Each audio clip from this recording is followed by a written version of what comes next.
कर्मण्येवाधिकारस्ते मा फलेषु कदाचन मा कर्मफलहेतुर्भूर्मा ते सङ्गोऽस्त्वकर्मणि। वसुदेवसुतं देवं कंसचाणूरमर्दनं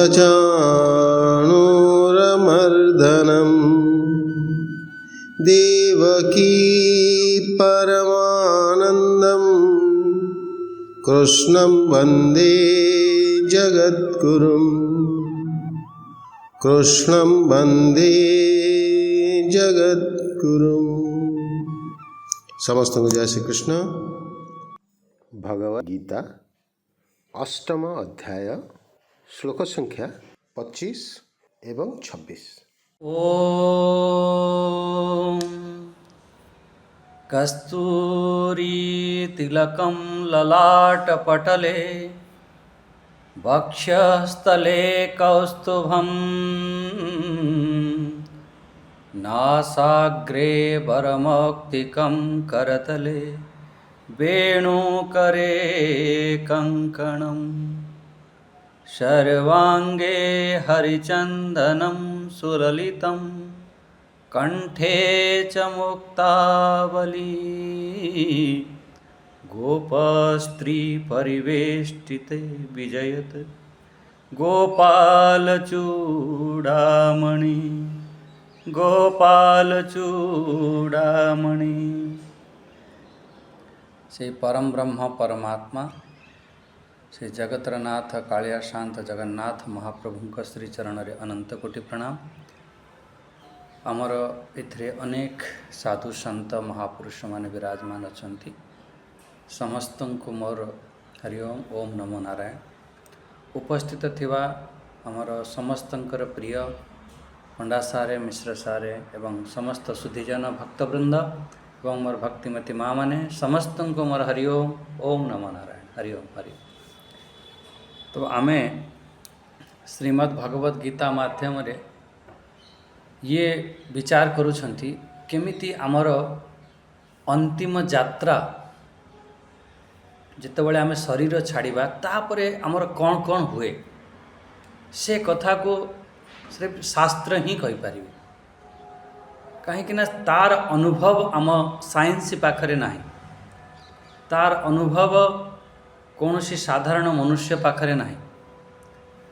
से केमिति तार यात्रा आम जन्म पूर्वर कौन कौन आम कौटी थिले केमिति आछंती आ मृत्यु परे शरीर छाड़िला परे आमर गति कौन कौन हब से कथा को एठी भगवान विशेष रूप से कहउछंती। से श्रृंखला रे आमे पहुँचले जे भगवान दुई प्रकार मार्ग बाबद रे कहउछंती देख मु तते एमिति कथा कहबी मृत्यु परे से जीव जाए केमिति तार मार्ग कौन से मार्ग कथा को प्रतिपादन करने पाई भगवान कहते मु तते कहबी दुई प्रकार मुख्य रूप से मार्ग अच्छी। गोटे मार्ग रे गले आमे आ फेरिकी आसीबा नाही, आ गोटे मार्ग रे गले पुनः आमे फेरिकी आसीबा। जो फेरिकी आसीबा नाही ता ना हला मुक्ति, आ जो बार बार फेरिकी आसंती ताको पुनर्जन्म आदि कहती। से दुई प्रकार मार्ग भगवान कहले देख जेतेबेले से साधक साधना करुछि, से ओंकार साधना करुछि, से परमात्मा साधना करुछि, तार अंतिम समय को तार सजाड़ीबा आरंभ कर देछि। आ कला परे किंचित मात्र तार वासनाएं अच्छी, से किंचित मात्रा वासनाएं अच्छी। आ से वासना कारणरू से जीवन मुक्त पूर्ण आनंद को सी अनुभव करि पारिला नहीं। आ मृत्यु परे भी सी जो विदेह मुक्त हुए आ से विदेह मुक्त अवस्था को सी प्राप्त करने को जाउछि। से अवस्था रे तार मुक्ति होता है केमिति केमिति जाई थाए तार क्रम मुक्ति कहा जायछि। पछ श्लोक रे आमे 24 नंबर श्लोक रे देखिथिले जे से जो उत्तरायण मार्ग जो देवजान मार्ग से मार्ग रे केमिति ये जीव जाउछि। जितेबाला ये शरीर छाड़िब से समय ज्योति आमर जो दिनर अभिमानी देवता अग्नि ही ज्योति, जो ज्योति प्रकाश रूप अग्निर अधिपति जो देवता काली आम बुझीते जेकोसी वस्तुर सब तीनोटी ता लक्षण थाए। भौतिक दृष्टि गोटे थाए, आ गोटे तार दैविक दृष्टि थाए, आ गोटे पारमार्थिक दृष्टि थाए, ताको आध्यात्मिक दृष्टि भी एमती कहती। से तीनटा को सब ने आम सब फसी जाती साइंस रे कौन ना भौतिक दृष्टि को लेकिन फसी था, ता भितर आम दैविक दृष्टि को आम देखिपारती नहीं। किंतु आमर श्रीमद् भगवद गीता ये तीनोटी दृष्टि आपन को धीरे धीरे अंतर्मुखता हम से सूक्ष्म विचार आसव, तेभी तीनोटी दृष्टि प्रति आपणकर प्रकाश हम। एठी अग्नि जो प्रकाश स्वरूप अग्निर जो अधिपति देवता जो अग्नि जलुची तार देवता अच्छा। अग्नि भी सब अनेक प्रकार अग्नि अच्छी। कौ अग्नि रे आपणकर भोजन बनिव सी अलग अग्नि, अग्नि एक किंतु सब भाग करा जाए। कौ अग्नि रे आपणकर जो दाह संस्कार हव सी अग्नि अलग। विवाह समय रे गोटे अग्नि प्रज्वलित करके आम परिक्रमा करती सी अग्नि अलग। ये सब कर्मकांडर विषय अच्छी, किंतु ता भीतर गोटे अधिपति देवता अच्छा। से देवता आमको जितेबाला आमर ये प्राण छाड़ा आम खूब साधना कर से देवता आमको रिसीव कर। जमी प्रोटोकॉल कौन से गोटे मंत्री जाऊँगी तार सब प्रोटोकॉल थाए ये तार जो जी थाना अंतर्गत सी थाना पर्यंत नहीं कि जीव तापर सी हैंड ओवर अन्य को करदेव।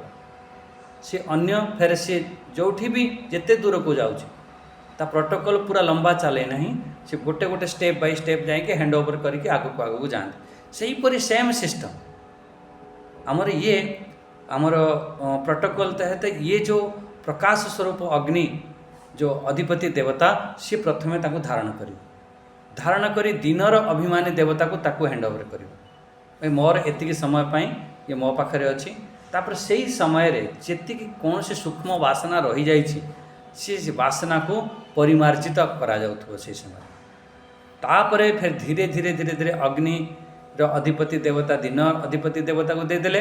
दिनर अधिपति देवता फिर पक्ष आम दुई पक्ष अच्छी, शुक्ल पक्ष कृष्ण पक्ष। शुक्ल पक्ष शुक्ल अर्थ होची प्रकाश स्वच्छ पवित्र। से शुक्ल जो प्रकाशमय से पक्ष को से दे दे था। सी भी 15 दिन करी पाखरे रखी फिर आमर जो 6 मास वाला जो उत्तरायण देवता अधिपति देवता था तांको दे दी था।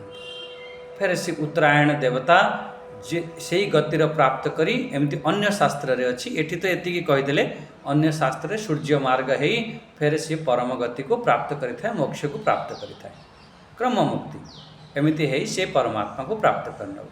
तत्र प्रयाता गच्छन्ति ब्रह्म विदो जनाः।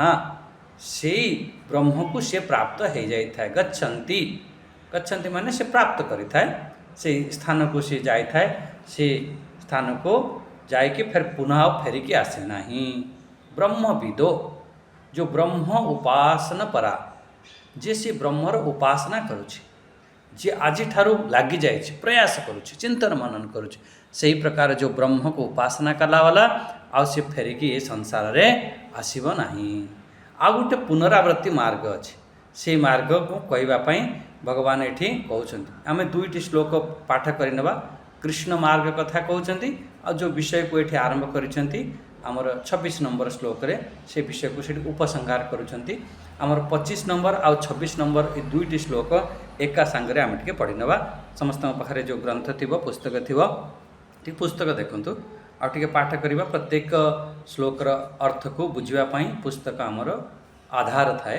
अच्छा, ओम श्री परमात्मने नमः। अथ अष्टमो अध्याय। श्री भगवानुवाच धूमो रात्रिस्तथा कृष्णः षण्मासा दक्षिणायनम् तत्र चान्द्रमसं ज्योतिर्योगी प्राप्य निवर्तते शुक्लकृष्णे गतिर्हेते जगतः शाश्वते मते एकयायत्यनावृत्तिम् अन्यया वर्तते पुनः अन्यया वर्तते पुनः। एठी दुई प्रकार। ताहले आमे एठी बुझिबा जे सहज भाव में प्रथम अर्थ को बुझी नियंतु तापरे या चिंतन करिबा जे देखंतु एठी गोटे तो शुक्ल गति कहि दिया गला केमिति हमर ज्योति अग्नि ज्योति प्रकाशमय ज्योति केमिति नहीं कि दिन अभिमानी देवता को दियंती से होची शुक्ल गति ता कहती उत्तरायण गति आगे कृष्ण गति कहउछंती। कृष्ण गति रे कौन कहउछंती तांकर धूमो रात्रि तथा कृष्ण जो धुआर जो मार्ग रे जाउछंती से धूम्र अभिमानी देवता से तांको ग्रहण करिथाए। से धुआर अभिमानी देवता धुआं जितेबाला आपण सब अग्नि जलाते गोटे धुआं बाहर ना से धूम्र अभिमानी देवता भितर देवर बास अच्छी से धुआर अधिपति देवता तांको ग्रहण करे। ग्रहण करी नहीं से सेम जेमिति आपण 24 नंबर श्लोक बुझीथिले एको सेहीपरी बुझंतु सहज भाव में बुझी हम। से रात्रिर अभिमानी देवता को देदेले फिर रात्रिर अभिमानी देवता कृष्ण पक्षर अधिपति देवता को देदेले। फिर कृष्ण पक्षर अभिमानी देवता षण्मासा दक्षिणायनम से 6 मास वाला जो दक्षिणायन अधिपति देवता को दे दियंती। तापर शरीर छाड़िला परे फिर से कौटी की जाए थाए शरीर छाड़ी से जोगी जो सकामी मनुष्य कामना अच्छी से मनुष्य कहते तत्र चांद्रमसम से चंद्रमार ज्योति को से प्राप्त होता है। चंद्रमसम ज्योति से चंद्रमांकर ज्योति को से प्राप्त होता है प्राप्य। ताहले बुझिएगला तत्र चांद्रमसम ज्योति से जो योगी से चंद्रमांकर ज्योति को से प्राप्त होता है। आ प्राप्त है फिर निवर्तते से फेरिकी एठी फेरे जन्म मरण चक्र रे फसी था। ये हो गला आपणकर 25 नंबर श्लोक।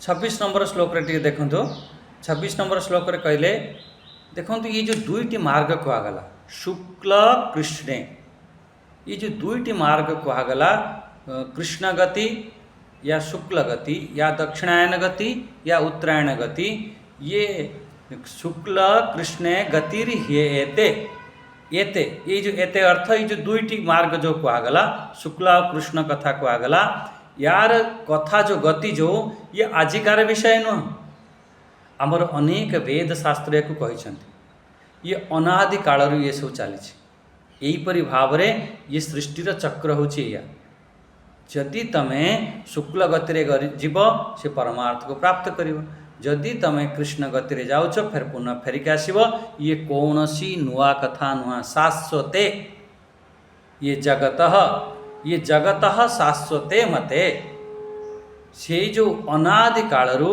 ये जो समस्त प्राणी जो माने अछंती से मानको यही प्रकार सो मते सो माना जाए ये सो अनादि कालरू सो चली एमिति सो मान्यता अच्छी ये जो गति गला वाला फेरिके आसवा को पड़ी न थाए एक गति थाए गले फिर फेरिके आसवानी। अच्छा आउ गोटे गति अच्छी जमती अनावृत्तिम याति एक याति अनावृत्तिम याति माने से याति अर्थ से फेरे अनावृत्तिम से गला वाला को फेरे से अनावृत्ति होता है माने तार फिर फेरिकी आसी न थाए एक याति अनावृत्तिम एक मार्ग एमिति अच्छी गला पर फेरिकी आसवे नहीं। अच्छा ठीक अच्छे अन्य जो मार्ग अच्छी से अन्य मार्ग कौन थाए बोला आवर्त्यते पुनः आवर्तते से फेरे फेरिकी आसी था। ताले दुई श्लोक अर्थ बुझी पाले ये जो शुक्ल और कृष्ण दुईटी कथा जो कहा जाउची ये आजिकार कथा नुह मु आज आपण मानक शुणाऊँ से कथा नुह भगवान कहते ये अनादि कालरू ये आसी एक मार्ग होची गले फेरिकी आसे नहीं आउ गोटे मार्ग गले फिर पुनः फेरिकी आसे। ताले श्लोक दुईटी अर्थ बुझीगला 25 नंबर श्लोक आ 26 नंबर 25 नंबर श्लोक रे जो कृष्ण गति कथा कहगला आओ 26 नंबर श्लोक रे से कथा कहीदेली ये जो दुईटी शुक्ला और कृष्ण कथा कहुच्छी या फेरिकी आसने एबे ये कथा तो ये तो श्लोकर अर्थ बुझीगला। देखो तो आम दार्शनिक दृष्टि भी टे विचार करवा आमर जो भारतीय दर्शन अच्छी जो आमर आध्यात्मिक जो चिंतन अच्छी ता आध्यात्मिक अनुसार मनुष्य बार बार जन्म मृत्यु पुनर्जन्म तार मुख्य कारण सब कौन से कौन पाई जाऊँगी कौन पाई से फेरिकी आसूची ता कथा आम ये विचार करवा जमती कर्मर आमर बंधन प्रथम कर्मर बंधन कारण सेकेंड कथा है आमर अचेतन मनर आमर मनर ठीक भाव रे आमे बुझी पारुना अचेतन मनरे से कौन है कि अनेक प्रकार दबी है कि सब वासनाएं सब इच्छा सब पड़ी रही कौटी आपण कहे जे मोर तो कौन सी प्रकार इच्छा ना एमती बहुत लोक पाखर मु शुणा पाए अरे स्वामीजी मो सबू काम करदेली आ कौन सी इच्छा ना कि ना एमती कह दिखाते किंतु आमर अचेतन मनरे अनेक इच्छा पड़ी थाए।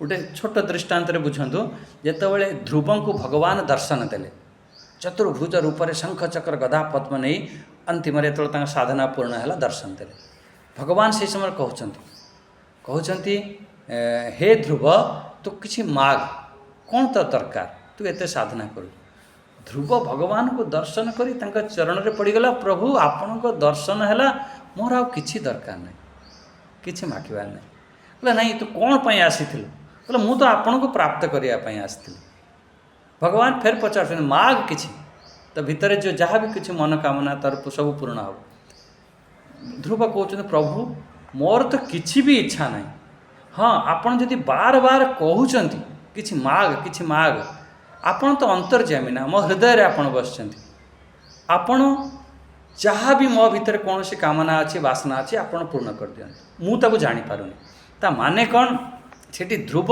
तार अचेतन मनरे किछि वासनाएं पड़ी रही कौन वासना पड़ी रही जे सी वासना से आसीथिला साधना करिया पई कौन पई तांको पिताजी तांको बापा जो थिले तांको कोଳରେ बसई नथिले से सिंहासन रे बसई नथिले ता मनरे एठी थिला किंतु साधना करके से तो प्यूरिफिकेशन हैला किंतु अचेतन मनरे अनकॉन्शियस माइंड रे से बहुत जिनस एमती पड़ जाए सी पड़ जाए आमे ताको बिल्कुल भी जानी पारंती नहीं आमे कहते मोर कौन सी प्रकार वासना है नहीं कौन सी इच्छा नहीं किंतु से सब से अचेतन मनरे सब दबी होकर रही है से जो तारी कारण आम जन्म मृत्यु होता एमती ये हूँ मुख्य मनुष्य बार बार जन्म मृत्युर मुख्य कारण कौन है प्रथम है आम जो कर्म करिसेंती कर्मर तो बंधन हम कर्म आपण फसवे जिते भी कर्म करवा कर्म आम फसवा तार कर्मर फल भोग करिया पड़ो जी जेमिति कर्म करिला सेमिति ताको फल मिलिबो कर्मर बंधन थाए। सेकेंड कथा है आम भितरे अचेतन मनरे अनेक प्रकार सो वासनाएं दबी होगी सब थाए तीव्र इच्छाएं थाए जेपर्यंत जीवात्मा पूर्ण रूप से ज्ञान प्राप्त न होती जेपर्यंत से पूर्ण रूप से अनुभव न करिछि से ताको से जानी पारिबनी पूर्ण रूप से अनुभव करने को हेले से ज्ञान को अनुभव करने को हेले भगवान से कथा ये कहते देख जदि तू से ज्ञान को अनुभव कर बोध होगला तोर कल्याण हो जदि तोर बोध न होइछि ता सहित कर्म फल आम मुक्त भी हो न था ज्ञान बोध है ना प्रकृतर असल जो ज्ञान निज स्वरूप को बोध कला ना आ कर्म फल जमीक सेमती अच्छी कर्म फल भी आम मुक्त होना से पर्यंत आम मोक्ष प्राप्त करिपारिबा नहीं आमर शास्त्र रे कहा जाय 84 लाख योनि से आम चक्र फसी था अनेक अनेक सो योनि अच्छी से जन्म मृत्यु चक्र ये हूँ मुख्य कारण है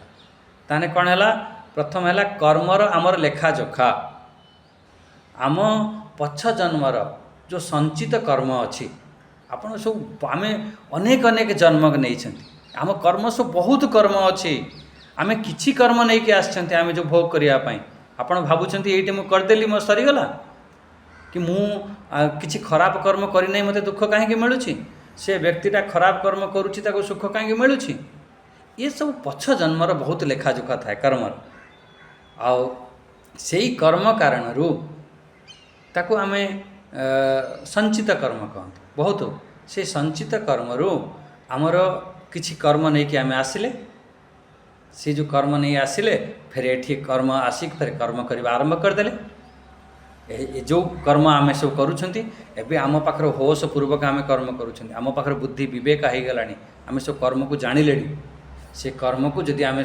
सुधार करदेवा आमर जो क्रियमाण कर्म बनूची आमर आग कर्म बनूची आगामी कर्म सी आगामी कर्म फिर सी आमर प्रारब्ध बनिक आसो पछ कर्म कारण ए जन्मर प्रारब्ध एबे जो कर्म करुँच फिर सी आग जन्म फिर से प्रारब्ध बनिक आसो से सब जानी पारे बहुत सावधान होकि कर्म करवा एमिति कर्म करना जो फिर आम फसवा ये संसार फिर माँ गर्भ को जाकि केते केते कष्ट सब तापर कौन सब जाना आमती आम से आउ कर्म फसवा ना जानी जाओ प्रथम कथा है आमर कर्मर लेखाजोखा कारण आम फसन द्वितीय कथा है आम भितर अधूरी इच्छा सब थाए आम जो डिजायर कहते डिजायर्स अनेक प्रकार के सब डिजायर्स अच्छी माने पूर्ण है ना जदि पूर्ण न हो अधूरी इच्छा गोटे कर्म आपण करुँच सी कर्म पूरा हो पारा ना आपण को सही मन लगिक रही बुढ़ा हो गले से फसीगले फिर भी मन था कहीं आपण इच्छा से पूरा है मृत्यु समय रे शरीर सांगरे जो सांसारिक इच्छाएं अधूरी इच्छाएं सब अच्छी ताको पूरा करने से जो जीवात्मा फिर गोटे नुआ शरीर धारण कर कहीं तो पूरा कर पारि ना तार इच्छा अच्छी अधा इच्छा जाए एमती से भी अधूरी इच्छा कारण आम भीतर जो डिजायर्स अच्छी ता कारण आमर जन्म होता है तृतीय कथा देखो आम भितर जन्म हबार सब केतटा कारण सब आप नोट करूँ आमर अज्ञानता कारण आम भितर अहंकारता कारण आम भितर जो अहंकार अच्छी अभिमान अच्छी अज्ञानता अच्छी ता कारण आमको शरीर नेबा पड़े अहंकार अर्थ कौन अहंकार अर्थ होची स्वयं को आम शरीर मानि नवा इग्नोरेंस एमती कह ना तो स्वयं को आम कौन कर निजक निजे क्या मानि कौन मानि नहीं बस ये मानि नहीं मु तो शरीर मु शरीर वाला बस आउ जो जो परम सत्य अच्छी जो आत्मा अच्छी ईश्वर को ताकू ठीक भाव में आम चिन्ह पारे हाँ जहाँ को आम जाना कथा आमर ठीक भाव में आम ताकू जानिले ना आउ गोटे आम अन्य को जाने दृष्टांत बुझंतु प्रथम कथा है गोटे दौड़ी पड़ी दौड़ी को आम जानी पारे ना चलो ठीक अच्छे न जानी पारे ना किंतु दौड़ी को आम कौन जाने से गोटे साप पड़ी ये बहुत बड़ा खतरनाक से हीपरी आम से आत्मतत्व को तो जानिले मो स्वरूप को तो मुझे जानिली ना तापर मु कौन जानी उल्टा किसी जानी जे मु निजक निजे मो शरीर मानिनेली ताहले फिर जन्म मृत्यु आम पड़े ये सब आमर जदि आम भितर अनेक प्रकार अधूरी इच्छा अच्छी से जन्म होता है फिर संसार को आसवा पड़े इच्छा पूर्ण करने आओ आम भितर जदि अज्ञान अच्छी ठीक भाव आमर बोध है ना अहंकार अच्छी निजक निजे शरीर मानि नेले से आमको शरीर धारण करिया पड़े मुख्य रूप से आम शास्त्र रे कर्म अनुसार आमर शरीर धारण करिया पड़े आम शास्त्र रे गीताजी रे भी अनेक अनेक योनिया सब कहुच्छे यक्ष राक्षस भूत पेत आम गीताजी रे कहूँ अनेक अनेक लोक अच्छी पितृलोक देवलोक आमर गंधर्व लोक सब अनेक अनेक लोक भी अच्छी ये श्रेष्ठ बढ़िया शरीर आम भगवान आमको देइछन्ति ये शरीर छाड़िला परे यही शरीर आमको मिलिबो बोली किछि गारंटी नाही किछि गारंटी नाही फिर तुरंत आमको मनुष्य शरीर मिल जाव फिर मैं मु साधना करके मुक्त हो सेमती ना जीवात्मा अन्य जोनि रे भी जन्म नहीं थाए आपण माने सब अनेक अनेक शास्त्र रे कहुई गीताजी रे भी कहुई जी जो प्रकार उपासना करिवो से सही प्रकार लोक को जीव से प्रकार से शरीर धारण कर ताने निष्कर्ष कौन बाहरिला ये जो एति जो आम चिंतन कले जो निचोड़ जो सारांश तार कौन है जेपर्यंत मनुष्य ये सांसारिक आसक्ति रे फसिक रही तार ठार से ऊपर को उठी ना से निष्काम कर्म से करी ना से पर्यंत से जन्म मृत्यु चक्कर रे फसिक रही बस यही जो खाली कौन ताक भोग दरकार ତାକୁ ଇଏ ଏଠି କିଛି ଭୋଗ କରିନେଲି, ୟା ପରେ ଫେରେ ମୁଁ ଏଠୁ ମଲା ପରେ ମୁଁ ସ୍ୱର୍ଗ ଆଦିରେ ବି ଭୋଗ ଦରକାର। ଯଦି ଏମିତି କୌଣସି କାମନା ବାସନା ଆଦି ରହିଗଲା, ସେ ଫେରେ ବାରମ୍ବାର ଜନ୍ମ ହେବ, ବାରମ୍ବାର ମୃତ୍ୟୁ ହେବ। ଦେଖନ୍ତୁ, ଆମ ବେଦାନ୍ତ ଦର୍ଶନରେ ମୁଖ୍ୟ ରୂପରେ ଦୁଇ ପ୍ରକାର, କାଲି ଆମେ ସେ ଯେଉଁ ମୁକ୍ତି ଉପରେ ଆମେ ଚିନ୍ତନ କରିଥିଲେ, ଯେ ଜୀବନ ମୁକ୍ତି ମାନେ ଶରୀର ରହିଥିବା ଅବସ୍ଥାରେ ଆମେ କେମିତି ସେଇ ମୁକ୍ତିକୁ ଅନୁଭବ କରିବା, ସେଥିପାଇଁ କହିଦେଇଥିଲି ଦ୍ୱିତୀୟ ଅଧ୍ୟାୟର 53 ନମ୍ବର ଶ୍ଲୋକରେ ଅର୍ଜୁନଙ୍କ ପ୍ରଶ୍ନ ଅଛି, 54 ପାଖରୁ 72 ପର୍ଯ୍ୟନ୍ତ ଭଗବାନ ସେ ଜୀବନ ମୁକ୍ତିର କିଛି ଲକ୍ଷଣ ସେଠି କହିଛନ୍ତି। ସେଥିପାଇଁ ମୁଁ କହିଲି ଏକୁ ପଢ଼ିବା, ସବୁବେଳେ ଚିନ୍ତନ କରିବା ତା ଉପରେ କ'ଣ ଜୀବନ ମୁକ୍ତ ଅବସ୍ଥାଟା କ'ଣ, ଏଇଠି ରହିକି ସେ ମୁକ୍ତ କେମିତି ହେବ, ସେଇ ଲକ୍ଷଣ ମୋ ଭିତରେ ଆସିଲେ ବି ମୁଁ ଏଠି କହିବାକୁ ପଡ଼ିବନି, କି କାହାର ସାର୍ଟିଫିକେଟ୍ ଆବଶ୍ୟକତା ନାହିଁ ଯେ ତୁ ଜୀବନ ମୁକ୍ତ ଅଛୁ। ଏଇ ଶ୍ରୀମଦ୍ ଭଗବତ ଗୀତା ଆମକୁ ସାର୍ଟିଫିକେଟ୍ ଦେଉଛି, କହିଲା ଦେଖ ଏହି ଲକ୍ଷଣ ଯଦି ତୋ ପାଖରେ ଆସିଛି, ଯଦି ଏଇ ଲକ୍ଷଣ ଅଛି, ତାହେଲେ ତୁ ଜୀବନ ମୁକ୍ତ ପ୍ରାପ୍ତ କରିବୁ। ଆଉ ବିଦେହ ମୁକ୍ତ, ଏ ଶରୀର ଛାଡ଼ିଲା ପରେ ଫେର ଆଉ ପୁନଃ ଏ ଶରୀରକୁ ଆଉ ପ୍ରାପ୍ତ କରିବ ନାହିଁ। ବାସ୍ ଶରୀର ଛାଡ଼ିଲା ପରେ ତା ପାଖରେ ଜ୍ଞାନ ଅନୁଭୂତି କଲା, ପଳେଇଲା। ଗୀତା ଅନୁସାରେ ଆତ୍ମଜ୍ଞାନ ପ୍ରାପ୍ତ କଲା ପରେ ନିଜ ସ୍ୱରୂପକୁ ସେ ଅନୁଭବ କଲା ପରେ ଫେରେ ନିଜ ସ୍ୱରୂପକୁ ଅନୁଭବ କ'ଣ କରିବ, ମୁଁ ହିଁ ବ୍ରହ୍ମ, ଏମିତି ଅନୁଭବ କଲା ପରେ ସେ ଜୀବନ ମୁକ୍ତ ହୋଇଯାଇଥାଏ। ଆଚ୍ଛା, ଆମେ କ'ଣ ଅନୁଭବ କରୁଛନ୍ତି? ମୁଁ ହିଁ ଶରୀର, ମୁଁ ହିଁ ବ୍ରାହ୍ମଣ, ମୁଁ ହିଁ କ୍ଷତ୍ରିୟ, ଏମିତି ନିଜକୁ ନିଜେ ବାସ୍ ମୁଁ ପୁରୁଷ, ମୁଁ ସ୍ତ୍ରୀ। ପ୍ରକୃତରେ ମୁଁ କିଏ?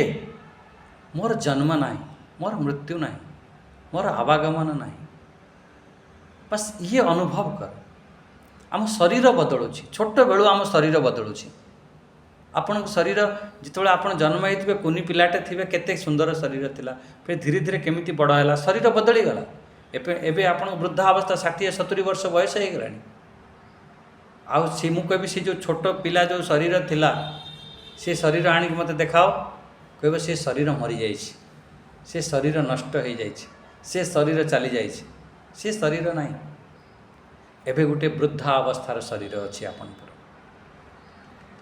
ହଁ, ଶରୀର ତ ବଦଳୁଛି, କିନ୍ତୁ ତା ଭିତରେ ଗୋଟେ ଏମିତି ଜିନିଷ ଅଛି, ସିଏ ବଦଳୁ ନାହିଁ। ସେ ପ୍ରଥମରୁ ଥିଲା, ଏବେ ଅଛି, ଆଉ ଇଏ ଶରୀର ଛାଡ଼ିଲା ପରେ ବି ତେବେ ବି ରହିବ। ସେଇକୁ ଚିହ୍ନ, ସେ କିଏ?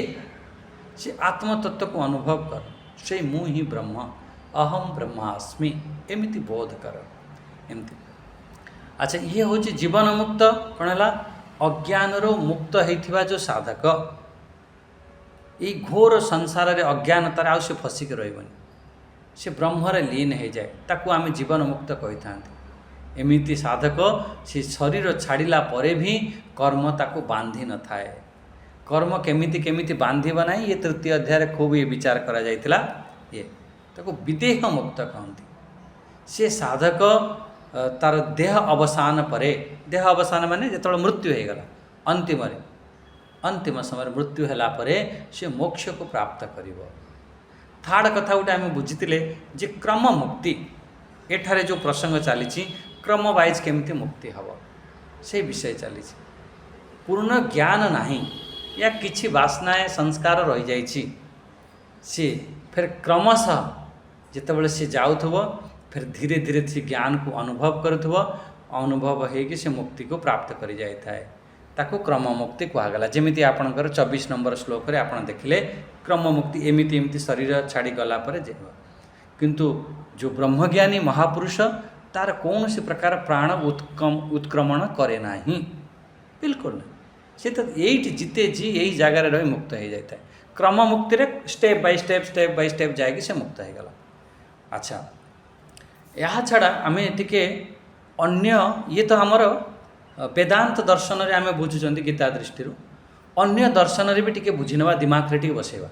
କାହିଁକିନା ଅନେକ ସାଧୁ ସନ୍ତଙ୍କ ସାନ୍ନିଧ୍ୟରେ ଆପଣ ଆସୁଛନ୍ତି, ଅନେକ ପ୍ରକାର ମୁକ୍ତି କୁହାଯିବ। ତେଣୁ ଅନ୍ୟ ପ୍ରକାର କି ଯେଉଁ ମୁକ୍ତି କହନ୍ତି, ଯେଉଁ ପ୍ରଚଳିତ ଅଛି ଅଧିକତର, ତାକୁ ବି ଶୁଣି ନିଅନ୍ତି। ଭଗବାନ ଦୈବ ସମ୍ପତ୍ତି କହୁଛନ୍ତି, ଆସୁରୀ ସମ୍ପତ୍ତି ବି କହିଦେଉଛନ୍ତି। ଭଗବାନ କେତେବେଳେ ସତ୍ୱଗୁଣ କଥା କହୁଛନ୍ତି, ରଜଗୁଣ କଥା କହୁଛନ୍ତି, ତମଗୁଣ କଥା କହୁଛନ୍ତି। ସବୁ ଜାଣିବା ଦରକାର ଆମକୁ।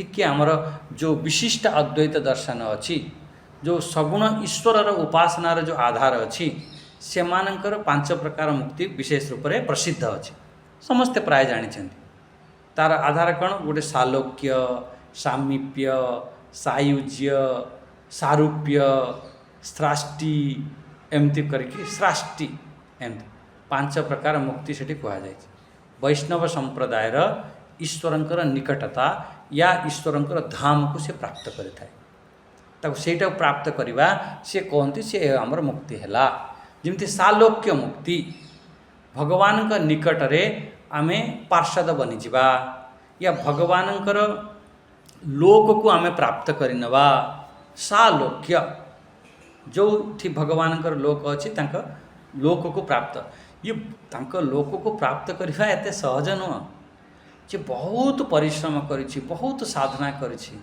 चलो वैष्णव संप्रदाय रे जो कहा जाउछि से सालोक्य मुक्ति सामीप्य भगवान कर निकटता जमती जय विजय आदि भगवान के द्वारपाल बनीगले भगवान को आखपाखे रहीकि सेवा करने को मिलला समीपता निकटता रूप से बनी जाती आउ जमती सायुज्य मुक्ति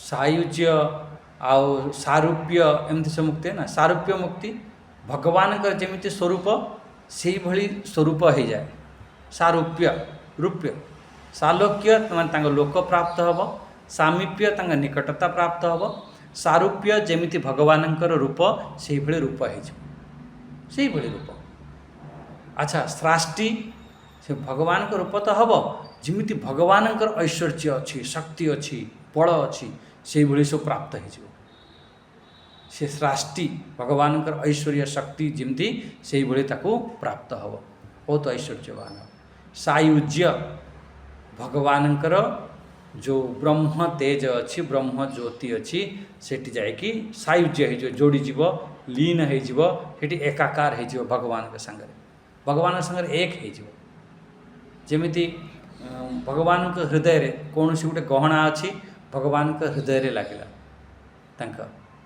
एमती माला अच्छी भगवान के गलारे लगिला संगे एक हो गला आपन सेतिपाई एकादश अध्याय रे भगवान सब कहे तांकर प्रत्येक जिनिस तांकर अलंकार माला तांकर वस्त्र तांकर सुगंध ये सब दिव्य ये सब अलौकिक ये सब गोटे गोटे भगवानकर बहुत बड़ बड़ भक्त थिले एमती भी मान्यता अच्छी ये जो आमर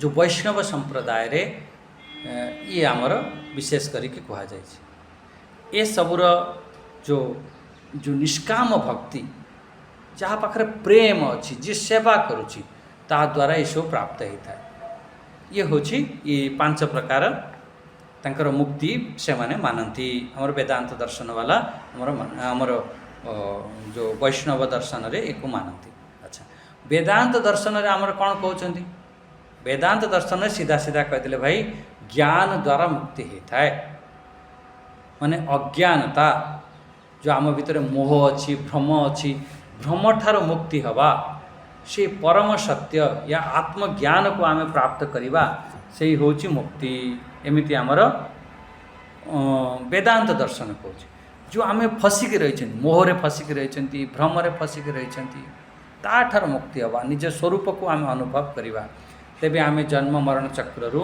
आमर ये दुख माने मुक्ति हो आम दुखर अंत हो बिना ज्ञान रे मुक्ति नहीं रीते ज्ञानानाम न मुक्ति एमती ज्ञान छड़ा मुक्ति नहीं वास्तविक स्वरूप को जेपर्यंत ठीक भाव रे न जानी ज्ञान न हो बंधन रे पड़ो बंधन रे मुक्त है सी जितेबाला सी अनुभव करनवा ठीक भाव रे ज्ञान हो ये बंधन रो आम मुक्त हो से परम आनंद से भी परम मोक्ष को आम प्राप्त करनवा ये प्रकार आम ये श्लोकर अर्थ सहित आम टे चिंतन कले दुई प्रकार ये मार्ग कहगला से मार्ग को आम मुख्य रूप से आमर मुक्ति कहगला अज्ञान ठारू अज्ञान केबे ठारू अच्छी केबेठू अच्छी अज्ञान अनादि कालरू अच्छी ସେ ଅନାଦି କାଳରୁ ଫେରେ ସେ ମୁକ୍ତ ହୋଇଯାଇଥାଏ। ଯେପର୍ଯ୍ୟନ୍ତ ଆମେ ଅଜ୍ଞାନୀ ଅଛନ୍ତି, ଆମେ ଏଇ ଦୁନିଆର, ଆମେ ଏଇ ସଂସାରର, ଏଇ ଜଗତକୁ ଆମେ ଠିକ୍ ଭାବରେ ବୁଝିନଥାନ୍ତି। କାହିଁକିନା ଅଜ୍ଞାନତା କାରଣ ଆମ ଭିତରେ ଅନେକ ସବୁ ଯେଉଁ ଇଚ୍ଛାଏଁ ଅଛି, ଆମ ଭିତରେ ଭୟ ଅଛି, ସେ ଅନାଦି କାଳରୁ ଅଛି। ସେଇ ଆମକୁ ସବୁ ବାନ୍ଧିକି ରଖିଛି। ଆମର ଏଇ ଗୀତା ଜ୍ଞାନ ଦ୍ୱାରା ଆମର ଅଜ୍ଞାନତା ନଷ୍ଟ ହୋଇଥାଏ। ସେ ଅଜ୍ଞାନତା ଦୂର ଆମର ଗୀତା ଜ୍ଞାନ କରିଦେଇଥାଏ। ସେଥିପାଇଁ ଯେ ଅନାଦି କାଳରୁ ପଢ଼ିଥାଉ, କିନ୍ତୁ ଯଦି ଆମେ ଗୀତା ଶ୍ରବଣ କରୁଛନ୍ତି, ସେ ଜ୍ଞାନକୁ ଅନୁଭୂତି କରୁଛନ୍ତି, ତାହେଲେ ଫେରି ହଟିବ। ସତ୍ୟକୁ ଆମେ ଜାଣିବା। ଯେ ଜ୍ଞାନର ମୁଖ୍ୟ ଅର୍ଥ ହେଲା ଯେ ସତ୍ୟ କ'ଣ, ଅସତ୍ୟ କ'ଣ, ତାକୁ ଠିକ୍ ଭାବରେ ଜାଣିବା, ତାକୁ ଠିକ୍ ଭାବରେ ଅନୁଭବ କରିବା। ଏହି ହେଉଛି ସତ୍ୟକୁ ଜାଣିବା। ସତ୍ୟକୁ ଜାଣିବା ଅର୍ଥ ନୁହଁ ଖାଲି ସତ୍ୟକୁ ଜାଣିବା, ଅସତ୍ୟକୁ ବି ଜାଣିବା। ଠିକ୍ ଦୁଇଟାକୁ ଭେଦ କରିବା, ଅଲଗା କରିବା, ତେବେ ତ ଅସତ୍ୟରୁ ବଞ୍ଚିବା, ସତ୍ୟକୁ ଗ୍ରହଣ କରିବା। ଏମିତି ତାପରେ ଧୀରେ ଧୀରେ ଆମର ମନର ଶାନ୍ତିକୁ ଆମେ ଅନୁଭବ କରିବା। ଯେତେବେଳେ ମନୁଷ୍ୟ ଆମ ବିଷୟରେ ଫସିକି ରହିଛି, ମାୟା ପ୍ରାପ୍ତିର ଫସିକି ରହିଛି, ତାହେଲେ ତ ସେ ଫେର ବନ୍ଧନରେ ପଡ଼ିବ। ଯେତେବେଳେ ବିଷୟ ୟା ମାୟା ପ୍ରାପ୍ତିର ଯେଉଁ ଇଚ୍ଛା ଯେତେବେଳେ ଆମର ସମାପ୍ତ ହୋଇଗଲା, ତାର ସେ ଯେଉଁ ବିଚାରରୁ ସେ ମୁକ୍ତ ହୋଇଗଲା, ସେଠୁ ମନକୁ ଶାନ୍ତି ମିଳିବ। ମନକୁ ଅଶାନ୍ତ କିଏ କରିଥାଏ? ଅନନ୍ତ ଇଚ୍ଛାଏଁ। ଆମ ମନ ଆଜି ଅଶାନ୍ତ ଅଛି, ତା ମାନେ ଆମ ଭିତରେ ଇଚ୍ଛାଏଁ ବହୁତ ଅଛି। ଯାହାର ଯେତେ ଇଚ୍ଛା କମ୍ ହେବ, ସେତେ ତାର ମନ ଭିତରେ ଶାନ୍ତି ଆସିବ। ଆଉ ଯେତେ ତୁମ ଭିତରେ ପ୍ରବଳ ଇଚ୍ଛାଏଁ ବଢ଼ିବ, ତୁମେ କହିବ ମୋ ପାଖରେ କୌଣସି ଇଚ୍ଛା ନାହିଁ, ମୁଁ ଅଶାନ୍ତ ଅଛି।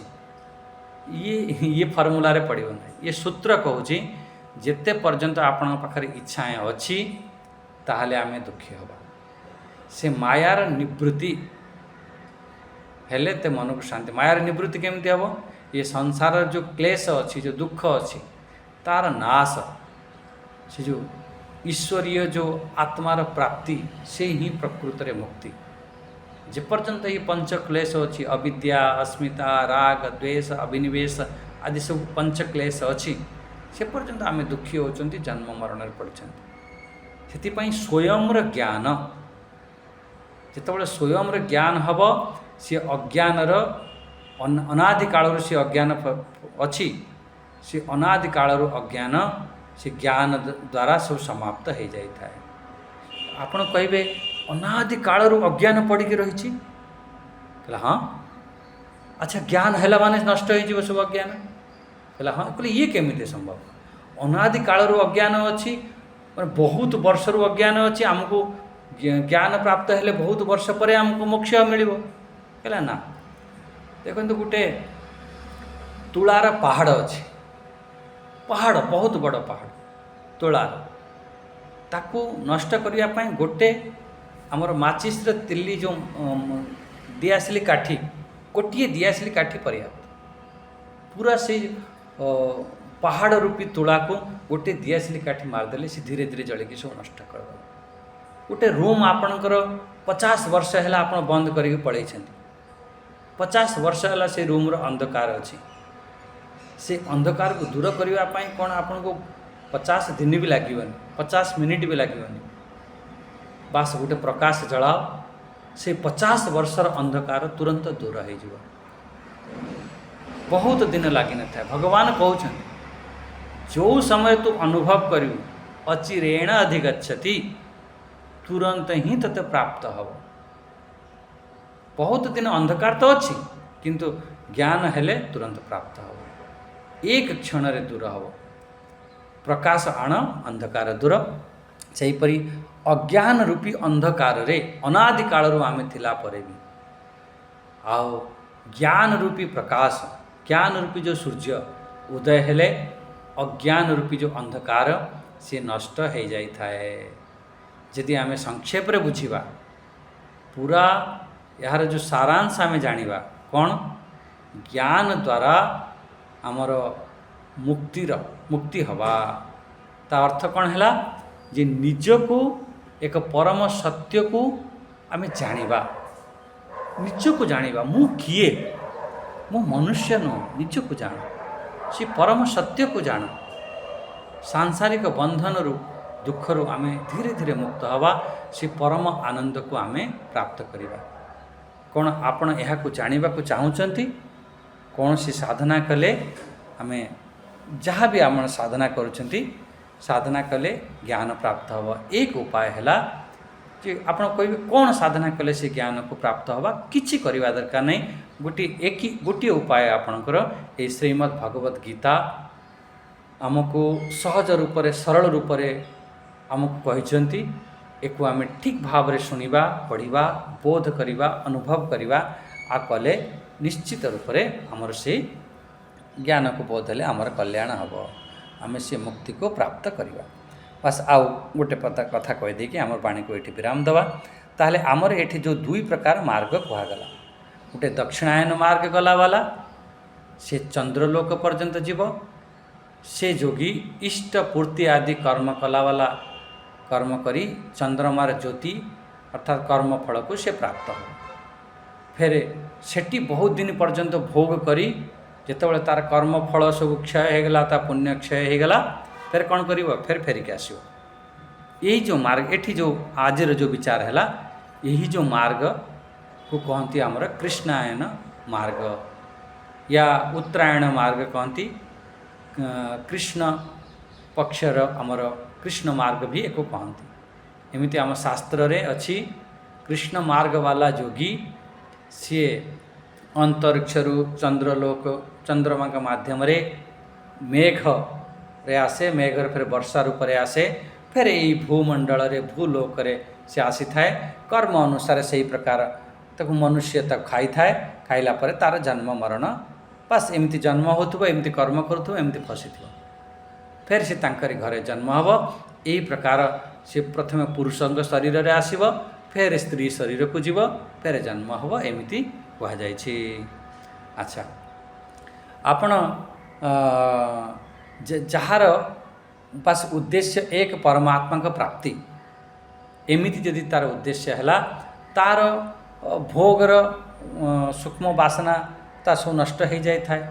ସେ ଶରୀର ଛାଡ଼ିକି ଗଲା ପରେ ଯଦି ଓ କିଞ୍ଚିତ ମାତ୍ର ବାସନା ଥାଏ, ସେ କ୍ରମବାଇଜ ଶୁକ୍ଳ ପକ୍ଷରେ ଯାଇ ସେ ତା'ର ମୋକ୍ଷକୁ ପ୍ରାପ୍ତ କରିଥାଏ। ଠିକ୍ ଅଛି, କିଞ୍ଚିତ ମାତ୍ରାରେ ବାସନା ରହିଗଲା, ଅନ୍ତିମ ସମୟରେ ଭଗବାନ ଫେରେ କ୍ରମବାଇଜ ମୁକ୍ତି କରିଦେଇଥାନ୍ତି। ସାମାନ୍ୟ ମତରେ କ'ଣ କହିଥାନ୍ତି ଆମେମାନେ ଜାଣିଛୁ? ସାମାନ୍ୟ କଥା ଗୋଟେ ଶୁଣି ଦେଇକି ବାଣୀକୁ ବିରାମ ଦିଅନ୍ତୁ। ସାମାନ୍ୟ ମତରେ କହିଥାନ୍ତି, ଆରେ ସେ ଏକାଦଶୀରେ ମରିଛି, ଆରେ ସେ ରଥଯାତ୍ରା, ରଥ ସମୟରେ ମରିଛି, ତାର ତ କଲ୍ୟାଣ ହେବ। ଆରେ ରଥଯାତ୍ରା ଏକାଦଶୀରେ ୟା କୌଣସି ସଂକ୍ରାନ୍ତିରେ କି ଶ୍ରେଷ୍ଠ ହଜାର ହଜାର ଲୋକ ମରୁଛନ୍ତି। ଆରେ ଯିଏ ଯେଉଁଭଳି କର୍ମ କରିଛି ସେ ସେଇ ହିସାବରେ ଗତି ହେବ। ଆପଣ ଇଏ ଭାବନ୍ତୁ ନାହିଁ ସଂକ୍ରାନ୍ତିରେ ମରିଛି କି ଉତ୍ତରାୟଣରେ ମଲା ତାର କଲ୍ୟାଣ ହେଇଯିବ। ସେ ତାର କେମିତି ଉପାସନା କରିଛି, କେମିତି ସେ ସାଧନା କରିଛି, ସେଇଟା ହେଉଛି ବଡ଼ କଥା। ଯିଏ ଯେମିତି ସାଧନା, ସେ ସାଧନା ମୁଁ ଭଲ କରିଛି, ବହୁତ ସାଧନା ବଢ଼ିଆ କରିଛି, ଚାहे ମୁଁ ରାତ୍ରିରେ ମରେ, ଚାहे ଦିନରେ ମରେ, ଚାहे କୃଷ୍ଣ ପକ୍ଷରେ ମରେ, ଚାहे ଶୁକ୍ଳ ପକ୍ଷରେ ମରେ, ଚାहे ଉତ୍ତରାୟଣରେ ମରେ, ଚାहे ଦକ୍ଷିଣାୟନ ମରେ, ମୋର ସେହି ପ୍ରକାର ସେ ଦେବତା ଆସି ମୋତେ ଗ୍ରହଣ କରିକି ନେବେ, ମୋର କର୍ମ ହିସାବରେ। ଆମର ଇଏ ତିଥି ହିସାବରେ ଦେଖନି, ଠିକ୍ ଅଛି, ଏମିତି ଆମର ଗୋଟେ ମାନ୍ୟତା ଅଛି, କିନ୍ତୁ ସେ ମୁଖ୍ୟ ରୂପରେ ଆମର ଯିଏ ଯେତେ ସାଧନା କରିଛି, ଉପାସନା କରିଛି, ସେ ସେହି ହିସାବରେ ତାର ଗତି ହେବ।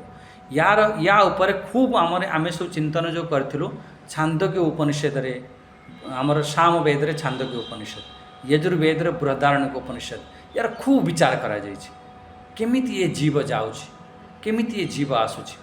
ଇଏ ଯେଉଁ କଥା ଯେଉଁ କୁହାଗଲା 26 ନମ୍ବର ଶ୍ଲୋକରେ, ସିଧା ସିଧା କହିଦେଲେ, ଭାଇ ଇଏ ଶାଶ୍ୱତେ ମତେ ହେ, ଇଏ ଅନାଦି କାଳରୁ ଇଏ ମତ ଚାଲି ଆସିଛି। ଆମ ବେଦରେ ଅଛି, ଆମ ଶାସ୍ତ୍ରରେ ଅଛି, ଏ ଦୁଇ ପ୍ରକାର ମାର୍ଗ ଅଛି। ସେଥିପାଇଁ ଆମେ ଏମିତି କର୍ମ କରିନେବା, ଆମେ ଜୀବନ ମୁକ୍ତ, ଏଇଠି ରହିକି ଆମେ ମୁକ୍ତ ହେଇଯିବା। ଯଦିଓ ନ ହୋଇପାରୁଛି, କିଞ୍ଚିତ ମାତ୍ରା ବାସନା ରହିଗଲେ ବି, ଯଦି ଆମର କର୍ମ ବହୁତ ବଢ଼ିଆ ଅଛି, ସୁନ୍ଦର ଅଛି, ତାହେଲେ ଭଗବାନ ଆମକୁ କ୍ରମବାଇଜ ମୁକ୍ତି କରାଇଦେବେ। ଯେମିତି କୁହାଗଲା, ଜ୍ୟୋତି ଅଗ୍ନିର ଅଭିମାନୀ ଦେବତା ନେଇ ଦିନ ଆଦିକୁ ଦେବେ, ଏମିତି ଯାଇ ଆମେ ମୋକ୍ଷକୁ ପ୍ରାପ୍ତ କରିବା। ତାହେଲେ ଏଠି ଏ ଯେଉଁ ବିଷୟ ଏଠି ସମାପ୍ତ କ'ଣ ହେଲା? दुई प्रकार मार्ग कहगला। ये दुई प्रकार मार्ग ये आजिकार कथा नुह, ये अनंत कालरू ये चली आसी आउ ये अनंत काल पर्यंत चलो। से आम श्रेष्ठ कर्म करी आम से मोक्ष को प्राप्त करवा। ओम स्वस्ति प्रजाभ्य परिपालयन्तां न्यायेन मार्गेण मही महिषां। गोब्राह्मणेभ्य शुभमस्तु नित्यं। लोकाः समस्ता सुखिनो भवन्तु। लोकाः समस्ता सुखिनो भवन्तु। ओम शांति शांति शांति। हरि ओम श्री गुरुभ्यो नमः। हरि ओम। हरि समस्त को बारंबार प्रणाम करी एठी आमर वाणी को विराम देवा।